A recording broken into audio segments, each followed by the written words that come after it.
बिस्मिल्लाहिर्रहमानिर्रहीम, अस्सलाम वालेकुम। तो बच्चों, आज हम पढ़ने जा रहे हैं डिस्कवरी ऑफ न्यूट्रॉन। जो थर्ड फंडामेंटल पार्टिकल है न्यूट्रॉन, वो कैसे डिस्कवर हुआ। इलेक्ट्रॉन की डिस्कवरी हम पढ़ चुके हैं इससे पहले, प्रोटॉन की डिस्कवरी को भी पढ़ चुके हैं। इलेक्ट्रॉन या कैथोड रेस जो थी ये डिस्कवर हुई 1878 में। उसके बाद प्रोटॉन की डिस्कवरी हुई 1886 में।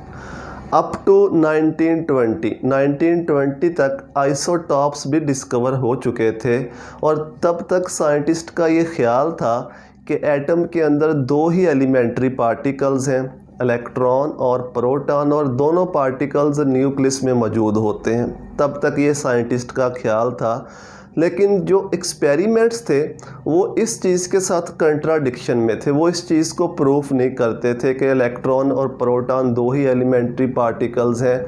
तो एक्सपेरिमेंट चूँकि इस चीज़ को प्रूव नहीं कर रहे थे, साइंटिस्ट का ये ख्याल था कि एटम के अंदर एक और ऐसा पार्टिकल मौजूद होना चाहिए, एक और ऐसा पार्टिकल मौजूद होना चाहिए जिसका मास प्रोटॉन के मास के तकरीबन बराबर हो, और वो पार्टिकल न्यूट्रल होना चाहिए, क्योंकि सिर्फ इलेक्ट्रॉन और प्रोटॉन की बेस के ऊपर हम एटम के मास को एक्सप्लेन नहीं कर सकते थे। तो उसके लिए फिर डिफरेंट एक्सपेरिमेंट्स परफॉर्म किए गए। 1932 में चैडविक ने एक एक्सपेरिमेंट परफॉर्म किया, और उस एक्सपेरिमेंट के दौरान उसने न्यूट्रॉन्स को डिस्कवर किया। तो न्यूट्रॉन्स की डिस्कवरी हुई 1932 में। चैडविक ने न्यूट्रॉन्स को डिस्कवर किया। अब इस डिस्कवरी के लिए इसको नोबेल प्राइज़ भी मिला चैडविक को। कैसे डिस्कवर किया, पहले हम उस एक्सपेरिमेंट को देखते हैं, फिर उसके बाद इस न्यूट्रॉन की प्रॉपर्टीज़ को हम स्टडी करेंगे कि इनकी प्रॉपर्टीज़ क्या होती हैं। उसने एक अल्फ़ा पार्टिकल्स का सोर्स लिया, पोलोनियम मेटल। ये अल्फ़ा पार्टिकल्स को एमिट करती है, अल्फ़ा पार्टिकल्स निकलते रहते हैं इस मेटल से। इसको हम कहते हैं source of alpha particles. Polonium metal क्या है? Source of alpha particles. अब ये अल्फ़ा पार्टिकल्स क्या होते हैं, पहले इनके बारे में मैं आपको बता दूं। Alpha particles are helium of nucleus, याद रखना है इसे। अल्फ़ा पार्टिकल्स आर न्यूक्लियस, किसका न्यूक्लियस होते हैं? Nucleus of helium. हीलियम के न्यूक्लियस को हम अल्फ़ा पार्टिकल्स कहते हैं। और हीलियम क्या होता है? He2 दो इसके पास इलेक्ट्रॉन होते हैं, उन इलेक्ट्रॉन्स को निकाल दो, बाकी हीलियम का न्यूक्लियस बचेगा। उसी न्यूक्लियस को हम क्या कहते हैं? Alpha particle. चूँकि दो इलेक्ट्रॉन होते हैं, दोनों इलेक्ट्रॉन निकाल देंगे तो बाकी दो प्रोटॉन बचेंगे। प्रोटॉन के ऊपर पॉजिटिव चार्ज होता है, तो इसको हम ऐसे लिखते हैं, सर्कल बना के अंदर दो पॉजिटिव चार्जेस लिख देते हैं। इसको ऐसे भी लिखा जा सकता है, इसको हम ऐसे भी शो कर सकते हैं अल्फ़ा पार्टिकल को, या इसको हम सिंपली ऐसे भी अल्फ़ा पार्टिकल भी लिख सकते हैं। तो किसी भी तरीके से लिखा हो, इसका मतलब अल्फ़ा पार्टिकल ही है। हीलियम के न्यूक्लियस को अल्फ़ा पार्टिकल कहते हैं, और हीलियम के न्यूक्लियस को हम ऐसे रिप्रेजेंट करते हैं, सर्कल बना के अंदर दो पॉजिटिव चार्जेस। ये दो पॉजिटिव चार्जेस दो प्रोटॉन्स को शो करते हैं।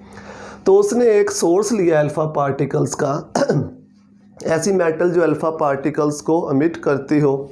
तो ये एक रेडियो एक्टिव एलिमेंट है पोलोनियम, ये अल्फ़ा पार्टिकल्स को एमिट करता रहता है।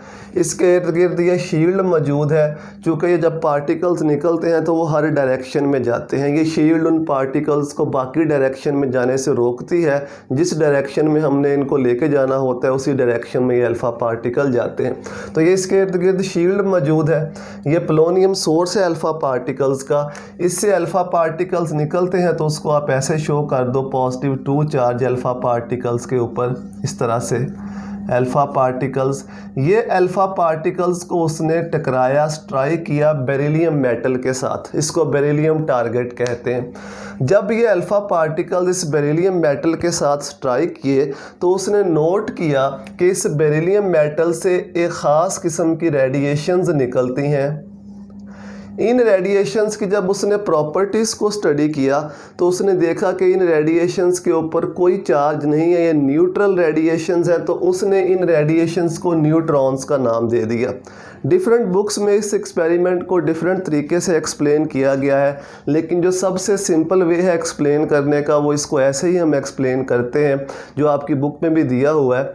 जैसे ही अल्फ़ा पार्टिकल्स स्ट्राइक करते हैं बेरिलियम के साथ, ये अल्फ़ा पार्टिकल्स गायब हो जाते हैं, ख़त्म हो जाते हैं। बेरिलियम से कुछ नई किस्म की रेडिएशंस निकलती हैं। जब उन रेडिएशंस की प्रॉपर्टीज़ को चेक किया गया तो उनके ऊपर कोई चार्ज नहीं था, तो इसलिए ना कोई चार्ज ना होने की वजह से इन रेडिएशंस को क्या नाम दे दिया गया, ये रेडिएशंस न्यूट्रॉन है। अब ये बनते क्यों है, इसकी रीज़न क्या है कि अल्फ़ा पार्टिकल्स जब स्ट्राइक करते हैं बेरिलियम के साथ तो ये रेडिएशंस क्यों बनती हैं। तो बेरिलियम, हमें पता है बेरिलियम टारगेट जो है, बेरिलियम का जो एटॉमिक नंबर है ये 4 होता है और इसका मास नंबर 9 होता है। ये एटॉमिक नंबर, ये मास नंबर। अल्फ़ा पार्टिकल्स को मैंने बताया हीलियम का न्यूक्लियस होता है He24। ये जब जाके इसके साथ स्ट्राइक करेगा अल्फ़ा पार्टिकल, न्यूक्लियर रिएक्शन होता है। एक होते हैं केमिकल रिएक्शंस जो इलेक्ट्रॉन्स की वजह से होते हैं, एक होते हैं न्यूक्लियस के अंदर रिएक्शंस जिसमें न्यूक्लियस में चेंज आता है, उनको न्यूक्लियर रिएक्शंस कहते हैं। तो जब ये जाके टकराएगा, ये बेरिलियम के न्यूक्लियस को चेंज कर देगा। ये जाके इसमें टकराएगा, इस 4 + 2 कितना हो जाएगा 6। बेरिलियम का जो न्यूक्लियस है वो कन्वर्ट हो जाएगा कार्बन में। कार्बन का एटॉमिक नंबर कितना होता है 6। इनको ऐड करो, 9 + 4 13 होता है। कार्बन का एटॉमिक मास कितना होता है 12। तो यहाँ से एक रेडिएशन निकलती है, एक पार्टिकल निकलता है, उसके ऊपर चार्ज तो कोई नहीं है, ये चार्ज को शो करता है, चार्ज कोई नहीं है, लेकिन उसका मास कितना है 1, क्योंकि 19 + 4 कितना होगा 13। कार्बन का मास कितना है 12। इसका मतलब जो पार्टिकल निकल रही हैं, जो रेडिएशंस निकल रही हैं, उन पार्टिकल का मास 1 है, लेकिन उनके ऊपर चार्ज कोई नहीं है, 0 चार्ज है उनके ऊपर। ये चार्ज को शो करता है, ये इसके मास को शो करता है। तो इन पार्टिकल्स को न्यूट्रॉन्स का नाम दिया गया। तो न्यूट्रॉन्स को हम ऐसे शो करते हैं N01, ये इसका चार्ज है, चार्ज 0, और ये इसका मास है, ऊपर मास लिखा होता है। तो एक्चुअली क्यों बनते हैं न्यूट्रॉन्स, क्योंकि जैसे ही अल्फ़ा पार्टिकल बेरिलियम के साथ जाकर टकराते हैं वो बेरिलियम के न्यूक्लियस को चेंज कर देते हैं। न्यूक्लियर रिएक्शन होता है, बेरिलियम का न्यूक्लियस कन्वर्ट हो जाता है कार्बन में। जब ये कार्बन में कन्वर्ट होता है तो ये साथ बहुत सारे न्यूट्रॉन्स को एमिट करता है। इन रिएक्शंस को क्या कहा जाता है, ये न्यूक्लियर रिएक्शंस हैं, याद रखना है। अब अगर हम न्यूट्रॉन्स की प्रॉपर्टीज़ की बात करें तो सबसे पहली प्रॉपर्टी तो यही होगी कि न्यूट्रॉन जो होते हैं वो न्यूट्रल पार्टिकल है, इसके ऊपर कोई चार्ज नहीं होता। न्यूट्रल पार्टिकल, न्यूट्रॉन क्या है, ये न्यूट्रल पार्टिकल है, इसके ऊपर कोई चार्ज मौजूद नहीं होता। सेकंड प्रॉपर्टी की अगर हम बात करें तो न्यूट्रॉन जो होते हैं कि गैस को आयोनाइज नहीं कर सकते, कैन नॉट आयोनाइज गैस। एक जनरल सी चीज़ मैं आपको बताता हूँ कि ऐसे पार्टिकल्स जिनके ऊपर चार्ज होता है उनकी आयोनाइजेशन पावर बहुत ज़्यादा होती है। जिस तरह अल्फ़ा पार्टिकल्स हैं, ठीक है, अल्फ़ा पार्टिकल्स के ऊपर +2 चार्ज होता है, इनकी आयोनाइजेशन पावर बहुत ज़्यादा होती है। कैथोड रेज़ हैं, नेगेटिव चार्ज होता है, आयोनाइजेशन पावर काफ़ी ज़्यादा होती है। पॉजिटिव रेज़ हैं, ठीक है, पॉजिटिव चार्ज होता है, आयोनाइजेशन पावर काफ़ी ज़्यादा होती है। लेकिन जो न्यूट्रल पार्टिकल्स होते हैं जिस तरह न्यूट्रॉन है, इनकी आयोनाइजेशन पावर बहुत कम होती है, ना होने के बराबर, लेकिन इनकी पेनिट्रेशन पावर बहुत ज़्यादा होती है।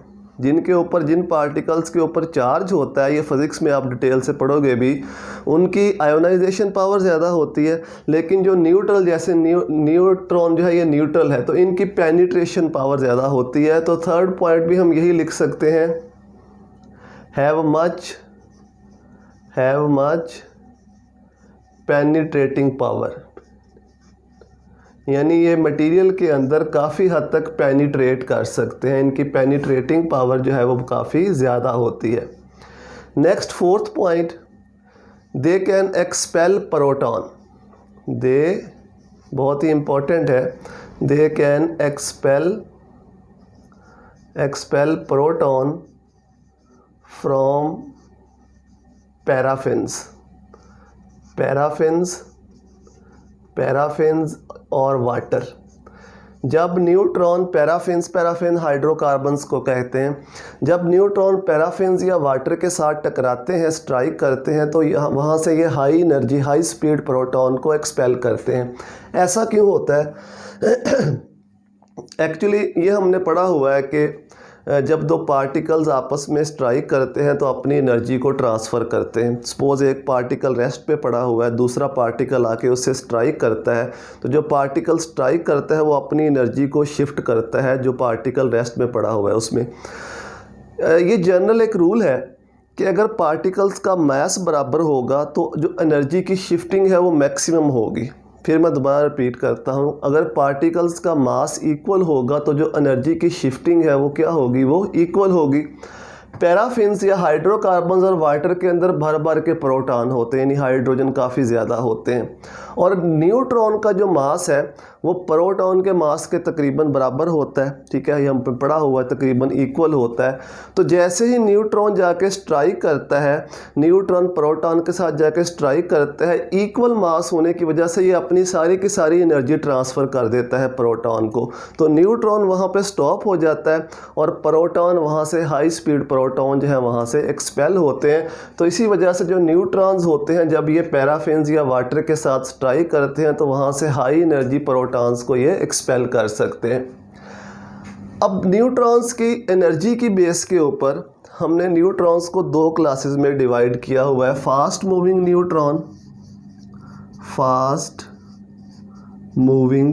न्यूट्रॉन, ठीक है, इसको ऐसे ही लिख लेते हैं, फास्ट मूविंग न्यूट्रॉन, और दूसरे होते हैं स्लो मूविंग न्यूट्रॉन। अगर न्यूट्रॉन 1.2 मेगा इलेक्ट्रॉन वोल्ट या इससे ज़्यादा एनर्जी से मूव कर रहा होगा, ये मेगा इलेक्ट्रॉन वोल्ट एनर्जी का यूनिट है, इतनी या इससे ज़्यादा एनर्जी से मूव कर रहा होगा तो उसको हम कहते हैं ये फास्ट मूविंग न्यूट्रॉन है। अगर कोई न्यूट्रॉन 1 इलेक्ट्रॉन वोल्ट या इससे कम एनर्जी से मूव कर रहा होगा तो उसको हम कहेंगे ये स्लो मूविंग न्यूट्रॉन है। और किसी भी किस्म के न्यूट्रॉन हो, न्यूट्रॉन की मदद से हम न्यूक्लियर रिएक्शंस को कैरी कर सकते हैं। स्पेशली ये वाले जो स्लो मूविंग न्यूट्रॉन्स होते हैं इनको न्यूक्लियर फिशन के लिए इस्तेमाल किया जाता है। जो हैवी एलिमेंट्स के न्यूक्लियस हैं उनको तोड़ के अगर हमने स्मॉलर न्यूक्लियस में कन्वर्ट करना हो तो स्लो मूविंग न्यूट्रॉन्स को यूज़ किया जाता है। फास्ट मूविंग भी यूज़ किए जा सकते हैं, लेकिन जो ज़्यादा एफिशिएंट हैं वो स्लो मूविंग न्यूट्रॉन होते हैं। यानी न्यूट्रॉन्स की मदद से हम न्यूक्लियर रिएक्शंस को कैरी कर सकते हैं। जब न्यूट्रॉन्स को किसी न्यूक्लियस के ऊपर प्रोजेक्टाइल किया जाता है, फेंका जाता है, तो ये न्यूक्लियर रिएक्शंस कैरी करते हैं। मिसाल के तौर पे अगर हम किसी फास्ट मूविंग न्यूट्रॉन को प्रोजेक्टाइल करें नाइट्रोजन के न्यूक्लियस पे, नाइट्रोजन हमें पता है क्या होता है 714, और न्यूट्रॉन आके इससे स्ट्राइक करेगा तो ये न्यूट्रॉन क्या करेगा, फास्ट मूविंग न्यूट्रॉन इसमें से अल्फ़ा पार्टिकल को निकाल देगा। इसमें से किसको निकाल देगा, अल्फ़ा पार्टिकल को। तो अल्फ़ा पार्टिकल निकाल दो, He24, ये अल्फ़ा पार्टिकल निकाल दिया। बाकी देखो क्या बचता है, इनको ऐड कर लो, 7 + 0 7 होता है, 14 + 1 कितना होता है 15। तो ये 2 निकाल दो 7 में से, बाकी कितना 5 बच गया 5, और ऊपर 15 में से 4 निकाल दो, बाकी कितना बच गया 11। और 5 जो है वो एटॉमिक नंबर किसका होता है, बोरॉन का। यानी जब ये फास्ट मूविंग न्यूट्रॉन नाइट्रोजन के साथ हिट करता है तो ये नाइट्रोजन से अल्फ़ा पार्टिकल को निकाल देता है, और नाइट्रोजन का जो न्यूक्लियस है वो किस में कन्वर्ट हो जाता है, नाइट्रोजन का न्यूक्लियस किस में कन्वर्ट हो जाता है, बोरॉन में। बोरॉन 5 11, इनको आपने ऐड कर लेना है जस्ट। ये देखो 7 + 0 कितना होता है 7, और 14 + 1 कितना होता है 15। तो ये 2 निकाल दो, 7 - 2 कितना बच गया 5, और 15 - 4 बाकी कितना बच गया 11। ये देख लो 5 किसका एटॉमिक नंबर होता है, बोरॉन का। तो ये बोरॉन में कन्वर्ट हो जाएगा। इसी तरह से जो स्लो मूविंग न्यूट्रॉन है, जब वो किसी न्यूक्लियस के साथ स्ट्राइक करते हैं तो न्यूक्लियस उनको कैप्चर कर लेता है। फॉर एग्जांपल कॉपर 2966, जब ये स्लो मूविंग न्यूट्रॉन इसके साथ स्ट्राइक करेगा तो ये स्लो मूविंग न्यूट्रॉन क्या करेगा, इसको कॉपर का न्यूक्लियस क्या करेगा, इस स्लो मूविंग न्यूट्रॉन को कैप्चर कर लेगा। जब ये कैप्चर करेगा तो ये तो 29 ही रहेगा, 29 प्लस 0 29, 66 प्लस 1 कितना हो जाएगा 67, और साथ में ये गैमा रेडिएशंस को एमिट करेगा, यानी गैमा शुआएं जो है यहाँ से एमिट होंगी। अब एक बहुत इम्पॉर्टेंट प्रॉपर्टी है कि अगर किसी भी न्यूक्लियस के अंदर फ्री न्यूट्रॉन मौजूद हो, अगर किसी भी न्यूक्लियस के अंदर फ्री न्यूट्रॉन मौजूद हो, सॉरी ये 65 आएगा यहाँ पे 65 और ये हो जाएगा 66। तो मैं कह रहा था कि अगर किसी भी न्यूक्लियस के अंदर फ्री न्यूट्रॉन मौजूद हो तो वो न्यूट्रॉन खुद ब खुद डिके हो जाता है इलेक्ट्रॉन और प्रोटॉन के अंदर। यहाँ पे मैं इसको लिख देता हूँ, न्यूट्रॉन, किसी न्यूक्लियस के अंदर फ्री न्यूट्रॉन मौजूद है तो ये खुद ब खुद कन्वर्ट हो जाएगा प्रोटॉन और इलेक्ट्रॉन में, प्रोटॉन और इलेक्ट्रॉन में, ठीक है। तो ये वाला जो न्यूट्रॉन है इसको हम कहते हैं फ्री न्यूट्रॉन, जो इसके अंदर जाके कैप्चर हो रहा है, जो कॉपर का न्यूक्लियस इसको कैप्चर कर रहा है। अब ये न्यूट्रॉन खुद ब खुद डिके हो जाएगा किसके अंदर, प्रोटॉन और इलेक्ट्रॉन में। इलेक्ट्रॉन को हम बीटा पार्टिकल भी कहते हैं, बहुत इंपॉर्टेंट बात है, याद रखना है इसे। इलेक्ट्रॉन को क्या कहा जाता है, बीटा पार्टिकल। तो जब ये न्यूट्रॉन डिके होगा खुद ब खुद प्रोटॉन और इलेक्ट्रॉन में, इलेक्ट्रॉन तो न्यूक्लियस में नहीं बैठ सकता, तो इलेक्ट्रॉन बाहर निकलेगा, हम कहते हैं बीटा पार्टिकल मिट हो रहे हैं, बीटा पार्टिकल निकल रहे हैं, लेकिन प्रोटॉन न्यूक्लियस के अंदर रहेगा। तो कॉपर 29 66 ये कन्वर्ट हो जाएगा जिंक में, क्योंकि एक प्रोटॉन बढ़ जाएगा ना, जब प्रोटॉन बढ़ेगा तो एटॉमिक नंबर बढ़ जाएगा, क्योंकि एटॉमिक नंबर किस पे डिपेंड करता है, प्रोटॉन पे। तो न्यूट्रॉन जब डिके होगा प्रोटॉन में तो एटॉमिक नंबर 1 टाइम इंक्रीज़ हो जाएगा, 30 हो जाएगा, इसमें कोई चेंज नहीं आएगा, मास नंबर 66 ही रहेगा, और साथ में बीटा पार्टिकल एमिट होगा। मैंने बताया इसको हम क्या कहते हैं, इसको बीटा पार्टिकल कहते हैं इलेक्ट्रॉन को। दोबारा से फिर देख लो, स्लो न्यूट्रॉन टकराया कॉपर के साथ, कॉपर के न्यूक्लियस ने इसे कैप्चर कर लिया, पकड़ लिया, इसका मास नंबर 1 टाइम इंक्रीज़ हो गया, 66, साथ गैमा रेडिएशंस निकले। अब ये जो फ्री न्यूट्रॉन है जो इसने कैप्चर किया है, ये खुद ब खुद डिके होगा प्रोटॉन और इलेक्ट्रॉन में, या प्रोटॉन और बीटा पार्टिकल में। प्रोटॉन तो न्यूक्लियस के अंदर बैठा रहेगा, लेकिन बीटा पार्टिकल बाहर निकल जाएगा। जब प्रोटॉन बैठा रहेगा न्यूक्लियस में तो जो एटॉमिक नंबर है वो 1 टाइम इंक्रीज़ हो जाएगा। तो ये याद रखना है कि जब भी बीटा पार्टिकल मिट होता है, किसी भी न्यूक्लियस से बीटा पार्टिकल मिट होता है, तो उसके एटॉमिक नंबर में आपने +1 कर देना है। एटॉमिक नंबर में क्या कर देना है, +1। मास नंबर में कोई चेंज नहीं आएगा, एटॉमिक नंबर में +1 कर दो। तो +1 करो 29 से क्या हो जाएगा 30, और 30 एटॉमिक नंबर किसका होता है, जिंक का, और मास नंबर 66 ही रहेगा। तो इसमें बहुत इंपॉर्टेंट बातें हैं कि न्यूक्लियर रिएक्शंस क्या होता है। अगर वो आपसे पूछ ले कि कोई से न्यूक्लियर रिएक्शन, 2 न्यूक्लियर रिएक्शन की एग्जांपल दो, ये न्यूक्लियर रिएक्शन है, ऐसा रिएक्शन जिसकी वजह से न्यूक्लियस में चेंज आ जाए उसको हम न्यूक्लियर रिएक्शन कहते हैं, ठीक है। ये न्यूक्लियर रिएक्शन है, ये न्यूक्लियर रिएक्शन है, ये न्यूक्लियर रिएक्शन है, ये भी न्यूक्लियर रिएक्शन है, क्योंकि इसके अंदर भी न्यूक्लियस में चेंज आता है जब फ्री न्यूट्रॉन डिके होता है प्रोटॉन और इलेक्ट्रॉन में। तो उम्मीद है कि ये आपको अच्छी तरह से समझ में आ गया होगा कि न्यूट्रॉन की डिस्कवरी कैसे हुई और न्यूट्रॉन की प्रॉपर्टीज़ क्या है, न्यूक्लियर रिएक्शंस क्या होते हैं, फास्ट मूविंग और स्लो मूविंग न्यूट्रॉन में क्या डिफरेंस होता है। अगर आपको ये वीडियोस हेल्पफुल लगती हैं अपने दोस्तों के साथ शेयर करें, उनको बताएं ताकि वो भी हेल्प ले सकें। दुआ में याद रखिएगा। अल्लाह हाफिज़।